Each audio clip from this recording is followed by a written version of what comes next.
Isa pang high caliber player ng Creamline, lilipat na umano sa ibang team. Transfer rumors ng nag-iisang Tots Carlos, usap-usapan na sa social media. Pero ang katotohanan sa balitang ito, isiniwalat na sa wakas. Pero before we begin, please don't forget to subscribe, like and comment on this video. I-click din ang notification bell para lagi kang updated sa Creamline happenings. Ilang linggo matapos pumutok ang balitang may major changes sa kupunan ng Creamline, nananatili pa ring matunog ang pangalan ng team sa iba't ibang social media platforms. Marami nga ang nalungkot sa umano'y pag-alis ni Gia Morado upang maging import sa isang Japanese team. Malaking kawalan raw ito para sa CCS dahil isa sa mga naging instruments ang nasabing setter kung bakit madami ng championships ang nakuha nila. Bukod nga kay Gia, isa pang multi-awarded player ng Cool Smashers ang napapabalitang lilipat ng ibang team. Nitong mga nakaraang araw ay nagulat ang marami nang bigla na lang lumabas ang post na nagsasabing magta-transfer na sa PLDT si 3-time PVL MVP Tots Carlos. May isang report pa nga ang nagsabi na inoferan umano si Kaloy ng tumataginting na 900,000 pesos na sweldo para lang maglaro sa high-speed hitters. Talagang ikinagulat ito ng mga fans dahil wala naman umanong matibay na dahilan para mag-iba ng team ang nasabing player. Wala din senyales na iiwanan nito ang mga kasamahan sa Creamline, hindi tulad ni Gia Morado na may mga natanggap na words of good luck at may yakapan moments pa.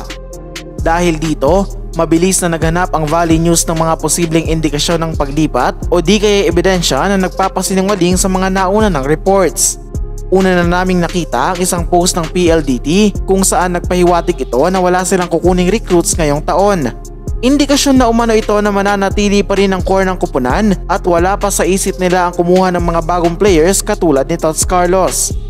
Isa pang ebidensya ay ang mga larawan na kumakalat sa social media na nagpapakita ng pag-participate ni Kaloy sa training sessions ng Creamline.